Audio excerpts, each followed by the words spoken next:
Hello, and welcome to the Innovia Conversation. I'm Steve Waltz. And I'm Jeff Progulski.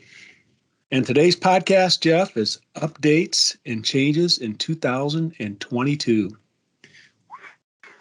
We're already in 2022. I guess we're already in February of 2022. We're in February, so half the country's coming out of a lot of snow and cold, and everybody's getting ready for the spring. And you know, there's a lot of stuff going on in the Microsoft channel. So I thought when we put this together, it'd be good for our customers and friends in the channel to kind of hear a lot of things that are going on in the Microsoft world. And I tell you what, Jeff, I know you're busy because you're one of our licensing experts, but a lot of questions that we're getting is on the licensing change and the model for Microsoft. Is that keeping you busy?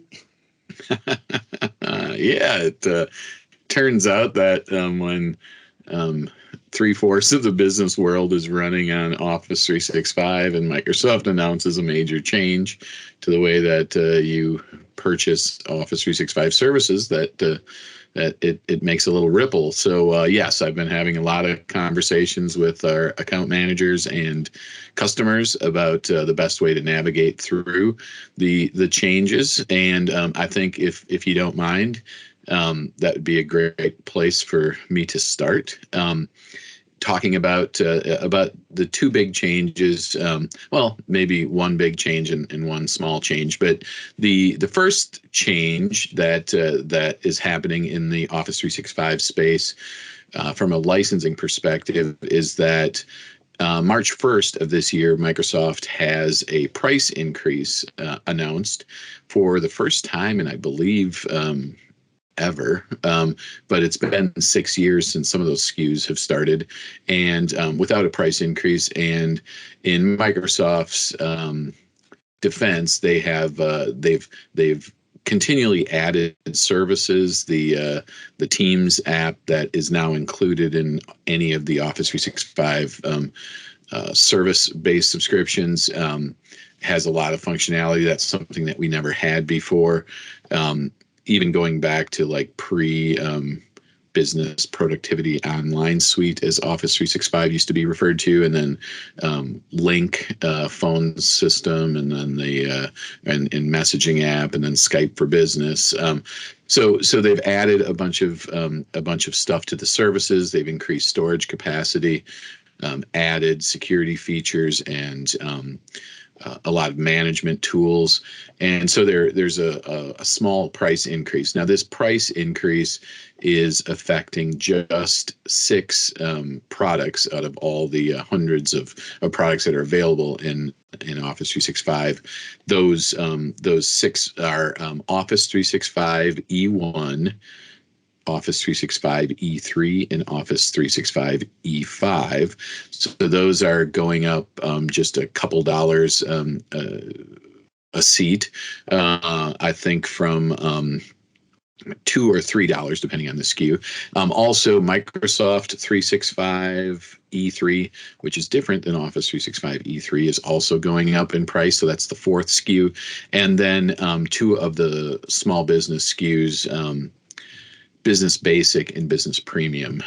So if you have subscriptions on those 6 SKUs, you should have been notified. Certainly, if you're an Innovia customer, we've been communicating this, but for those in the channel who haven't made the switch yet to Innovia, those prices are going up, and that's a Microsoft price increase. So anyone is going to be, no matter who your reseller is, you're going to be passing that along. So that's just another opportunity to get more value out of your Office 365 services. I will say that they, along with this price increase, they've done a little bit to add like the audio conferencing SKU, which is a $4 SKU that a lot of our customers took advantage of that aren't using a Teams-based phone system but wanted to add dial-ins support for their Teams meetings for external dial-ins. That is now being included in a bunch of SKUs for free. In some cases, in most cases, anyone who's paying for that SKU is paying $4 a user per month for that. And so I mean, they raise the price $2 or $3, but then include some a $4 SKU. In some cases, maybe some people's bills will go down, and we are spending. I'm working with our team of account managers um, to make sure that our customers get the most bang for their buck on their licensing spend. So that's the first part. Steve, That's are the you first still part, huh? awake? Are you still awake, Steve? I was like, you're supposed to be laying with your head on your desk or something. Have I put you to sleep yet? No, what I kept thinking was over half. I was at a Microsoft meeting years ago, and they said over 60% of all Office, which is now Microsoft 365, is direct with Microsoft. So these people are going to wake up one day and see, oh, it went up, and it's I don't think Microsoft is calling them directly to have these type of conversations. So that's great that we're doing that. Yeah, that's right. That's a good point. I doubt that Microsoft is doing that. So the other, they just rely. I mean, they'll say, well, that's why we have this robust partner network to communicate that. Even if we're transacting directly, we have a partner network to support us. So, and again, don't kill the messenger. But the second and bigger change in the licensing around Office 365 is the what Microsoft is referring to as NCE. So Steve, this would be a quiz, just because I know you're taking a drink right now. I'm going to ask. So NCE, like for my multiple internal presentations, do you remember what that stands for?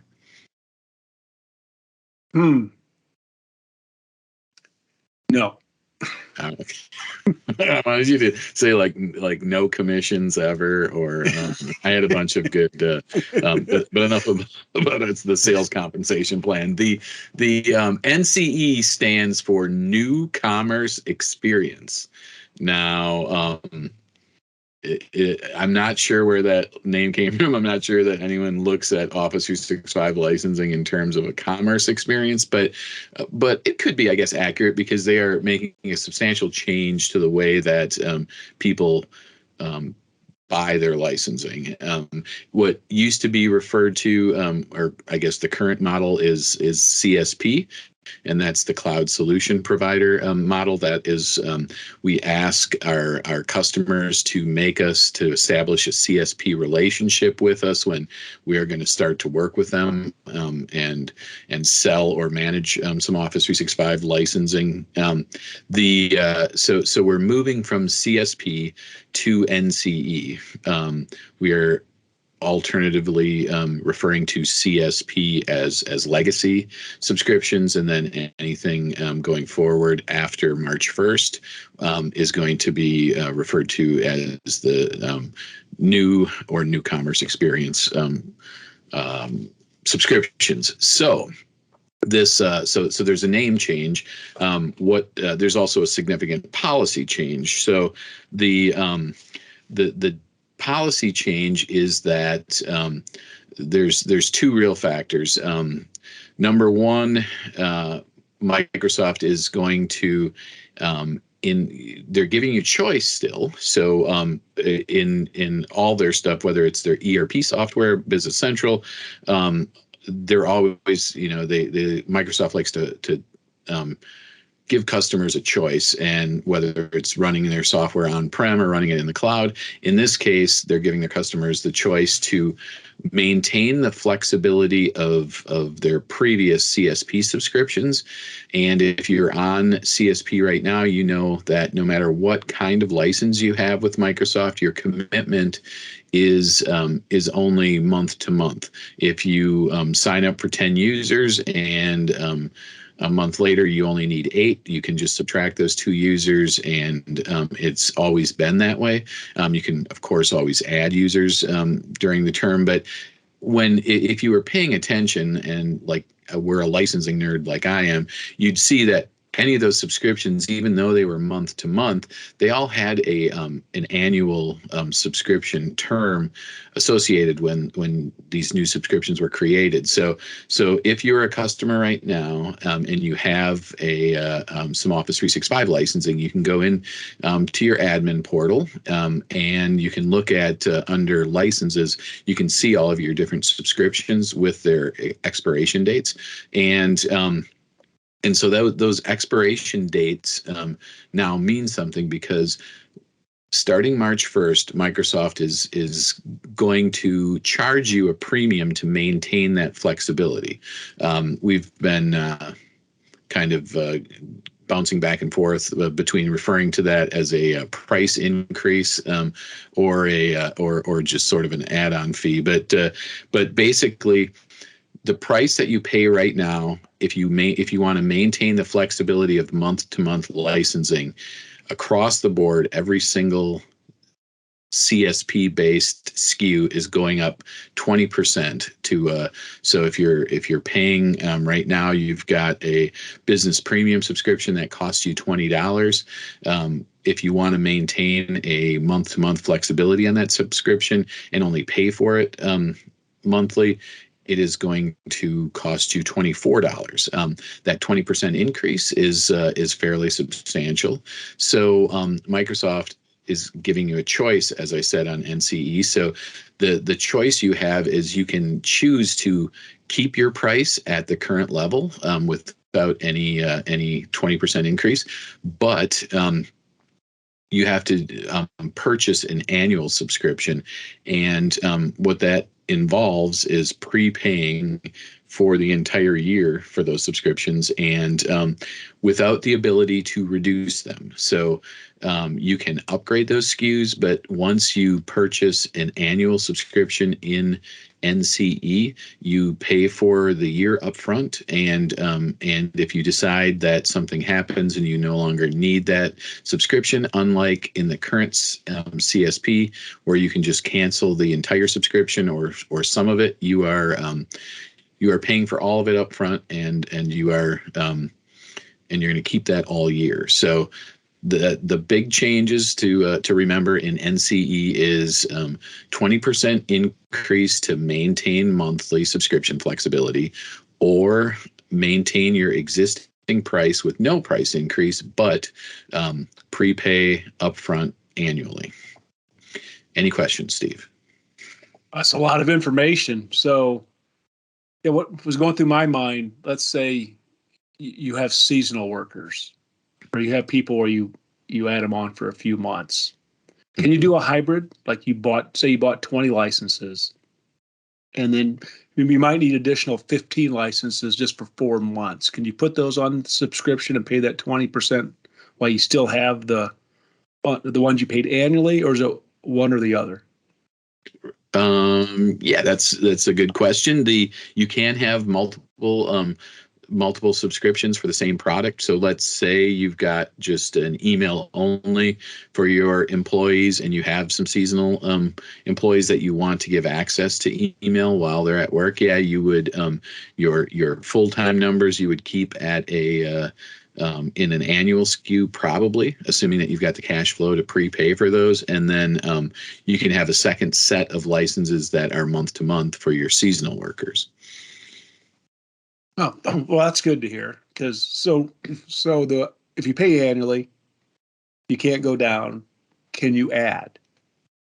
Yes, and any licenses that are added to an annual subscription are co-termined, so that they end with the existing one, and you can always add. There are some other. I don't want to make it any more confusing than I already have. There are some scenarios where you can upgrade. So let's say you're on a E1 license, and it turns out that you think you want E3. In that case, if you've prepaid for E1 for the entire year, you can take the amount that you've prepaid for E1 and adjust that for how much you've used and how far through your annual subscription you are, and then apply those dollars to an E3. So there are some upgrade opportunities, but they are very limited in terms of the silos. Like you can go from business basic to business standard to business premium.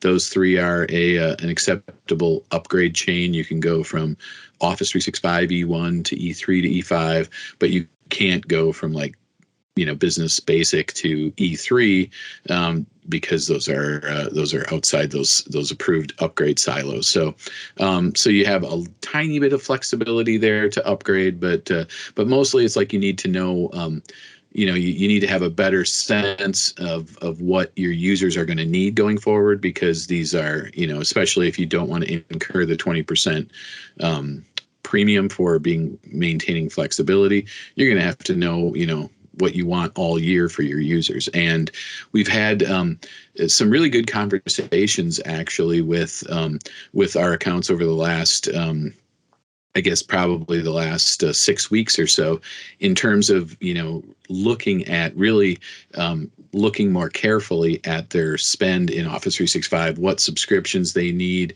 Do they really need an E3? Could they get away with something different, less expensive maybe? And we've actually found in some places where even with all these changes and price increases that we're saving our customers money. So one of the ways that we have invested in the Microsoft, complete solution of Office 365, not just Dynamics, Business Central, but the Power Platform, and is by spending a lot of time and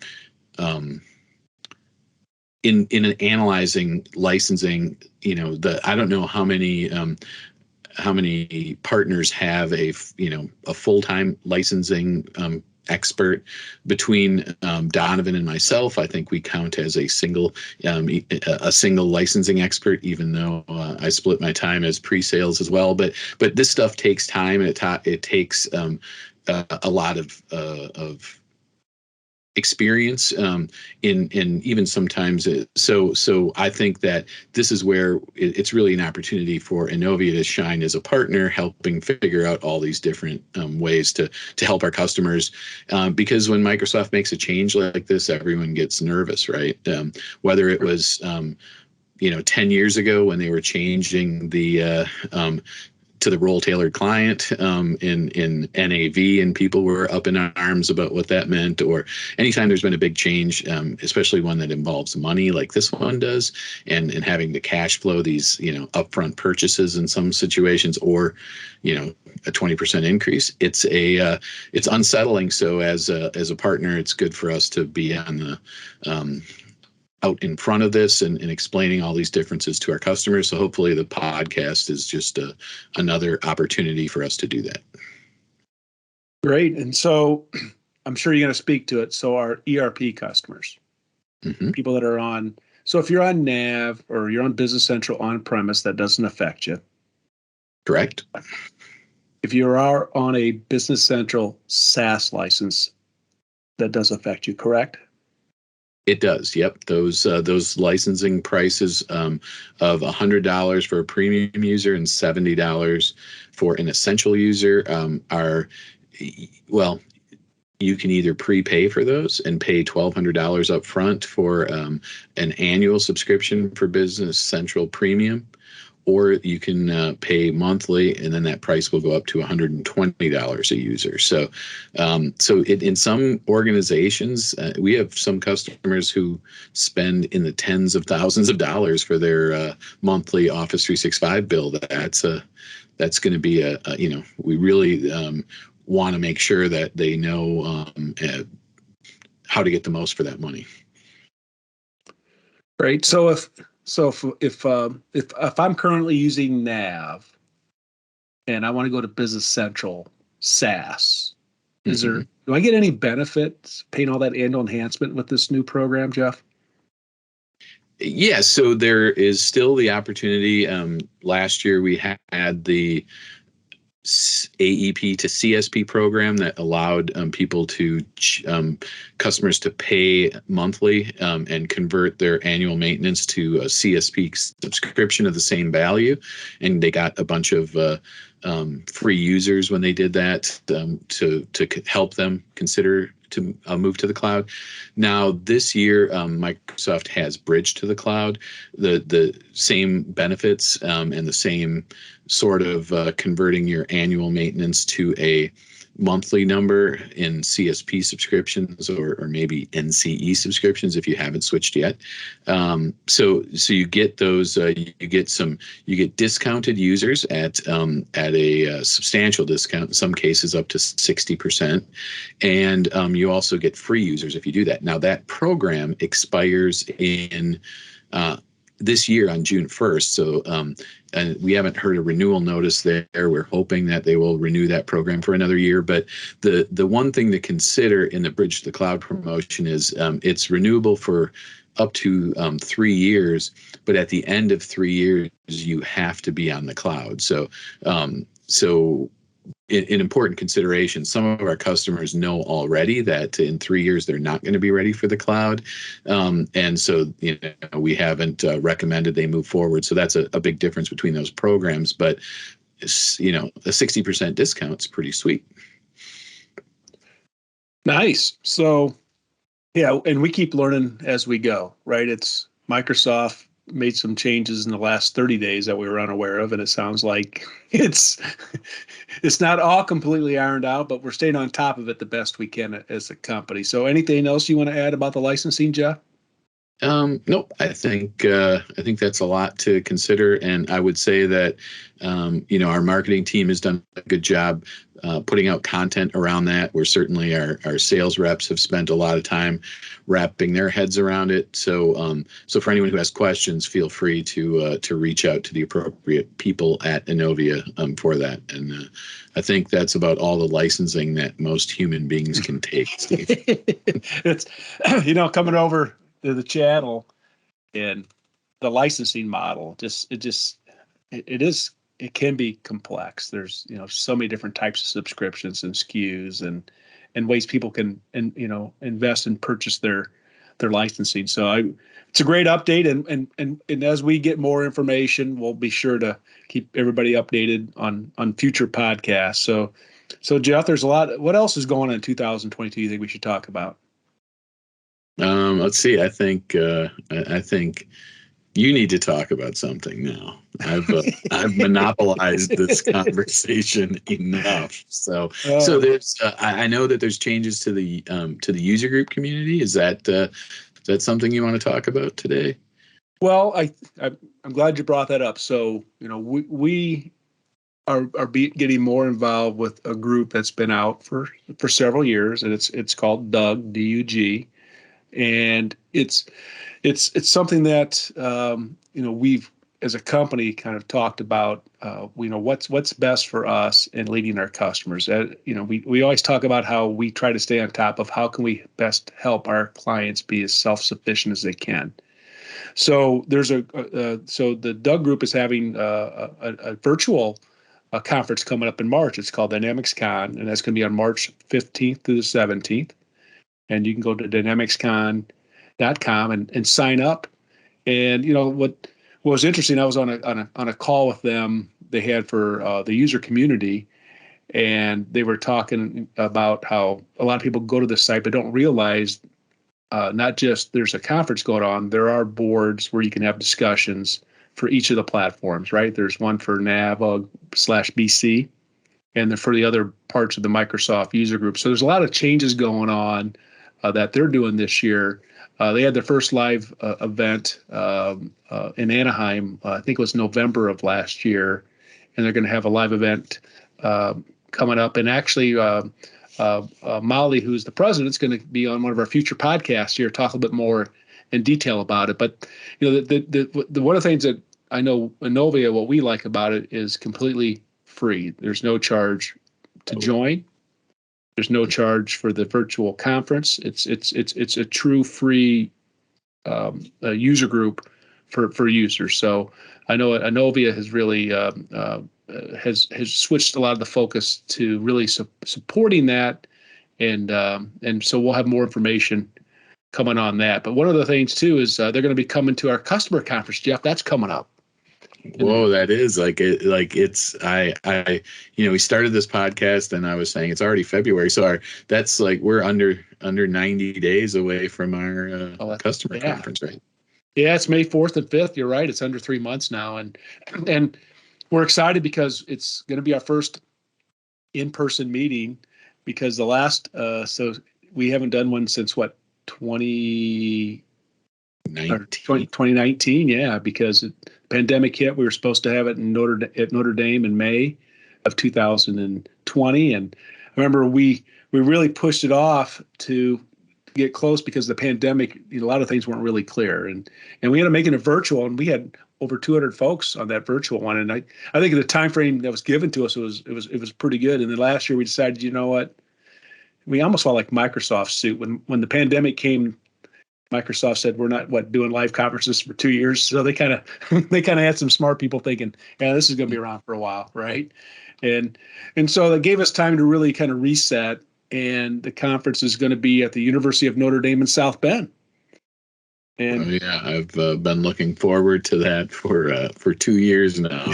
I saw all the marketing material, heard was involved in some of the meetings, and saw the beautiful campus and the where we're going to actually host it. It's I'm excited. I think I've anyone that I've talked to in the channel, people are excited about it, and I think sort of there was certainly an element of risk involved in scheduling something in May. I think we're hopefully this comment ages well, but I mean I think it looks like we're on the tail end of the current wave of COVID. I see that there's a lot of states that are removing their indoor mask mandates, and so obviously we are going to put on whatever the experts tell us at the time is a safe event. We're gonna adhere to that. But I think taking that chance of being optimistic is going to pay off, because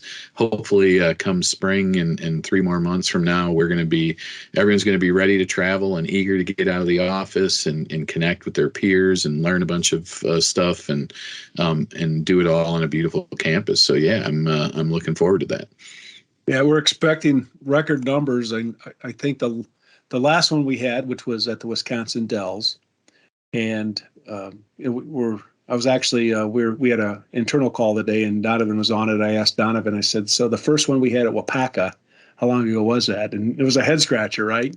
And we had it in the basement of where the main office is, and how it's grown. And I think this year we're expecting a couple hundred clients, and then with the ISVs that are coming, we got a lot of ISVs coming, and with the Innovia folks, it's going to be packed. It's going to be quite the event. It's actually, if I tell people, you live in Wisconsin, I live in South Bend, they say, is there any reason to come to South Bend? Well, I usually say outside of 6 weekends, and if you don't have family, there's not many people that say, let's go to South Bend, right?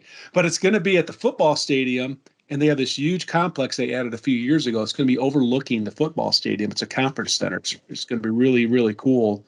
And Keith and Angie and Joe and Tom have really put a lot of time and effort really into the site and the hotels where people will be staying or will be real close to it. And it's going to be real exciting because we're going to have a lot of internal people. And I think from what I heard this morning, and you might have heard it or yesterday, was that we should have the agenda out probably the 3rd week. By the time this podcast come out, the agenda should be out on our website. So those that want to see anything, are you doing any cool sessions this year, Jeff? Any virtual? Well, when you talked about the agenda, I was going to say, please let's finalize that agenda, because I don't have a presentation on there at this time. So I could just go there. I have a feeling I'll probably be presenting on something, but at this time it's still up in the air. So and I want to know, do we are we handing out touchdown Jesus T-shirts or anything? Like what kind of swag are we allowed to? Is that a copywritten Notre Dame thing, or in all seriousness, I really think it is. I am really looking forward to it, and I think that it's going to be a great event. Yeah, we have quite a few people signed up now, and so there's going to be the Notre Dame experience that we're doing the first day. Is that I think it's middle of the afternoon. We're going to go on a tour of the stadium, and get all the folks together, the ISVs, the people from Innovia, the clients, and really kind of get that. Then afterwards, we usually have we have a cocktail hour dinner type of thing, and to me it's kind of like it's like a mini summit. Just being around other people that are using NAV Business Central, and we get so many of our clients saying to us, they're asking us, oh, I'm interested in adding this add-on, maybe a tax thing or a warehousing. And when you can connect them with other clients that have gone through it or done it, it's just powerful stuff, right? And then, a lot of times, especially was what a lot of feedback I got too is that they don't get access to a lot of the ISV is independent software vendors, and those are the folks that usually end users don't get a chance to talk with very often. And the fact that they're going to be there, I think is going to be really, really nice. That's a lot of positive feedback we get back that they normally didn't get to talk to them, to hear about their solutions and more detail is pretty helpful. So we're excited about that. And if you have questions about the Innovia Customer Conference, please reach out to your customer engagement specialist, or feel free to just fill out some information on our website, and we'll get to you on there. And there's a lot of detail on that, and the customer conference agenda should be on there shortly. So, Jeff, anything? I have 2 points of clarification I want you to confirm. So, number one, do you have to be an Innovia customer to sign up for this event? You do not. Okay. And then number 2, how much does it cost? It costs, let's see, no charge. It's free 99. The only, what we tell our clients, the only cost you're really going to incur is your travel back and forth to South Bend for the conference. So hotel rooms are covered? Hotel rooms are covered. The food at the event is covered. A cocktail hour that it's covered, and we got some folks coming in a couple days early just to kind of get situated and talk to more of our staff that'll be kind of coming in, and then maybe stay in an extra day to take in the check out the campus. It's a beautiful campus, and so, but yeah, to get to your point, it is no charge. It is cool, Jeff, because we take a lot of the marketing dollars like that and reinvest it and give back to our clients. And the ISVs really step up too, because they help when the fees that they pay go to help covering the expense of it. So it truly is. It's a give back, and we're expecting a great turnout this year. And so I'm glad you brought that up. Sorry, I forgot that. Oh, that's all right. I think that so that's a big change too, right? To wrap this all up in a nicely. So we have the big change around licensing and subscriptions. We've got a change in the user group community and sort of Innovia's direction in that user group. We've always believed that user groups are important. I think, and it adds to the value of being on the Microsoft platform, that you have all these other users that you can learn from, interact with. So we're tweaking that, and I think we're following with that Doug. That's the Dynamics user group. That's what Doug stands for, right? That's correct. It's not an actual person. Okay, so that Doug organization. I mean, again, it's free for our there's a lot of great things about that, and I'm super excited about that. And then we've got to change because we've got an in-person event coming up for the Microsoft or for our Innovia conference. So that's those are 3 big changes. It is, and the training sessions, just, I tell folks, like, when I go to a user group meeting or attend some type of webinar, all I want, if I can get 2 or 3 good takeaways, it's worth your time. And the sessions we'll have, I mean, there'll be like 5 to 7 sessions going on each hour. It'll be on different parts of the software, right? Financials, operations, and the ISVs will be talking, and hopefully there'll be a Jeff virtual reality one, because that's what I always look forward to going to. Just, and then the chance to talk with like our consultants and so forth. So, but anything else, Jeff, that we should talk about update wise, or? No, I think we've covered a lot today. I think we did, Jeff. So, Jeff, this podcast is over.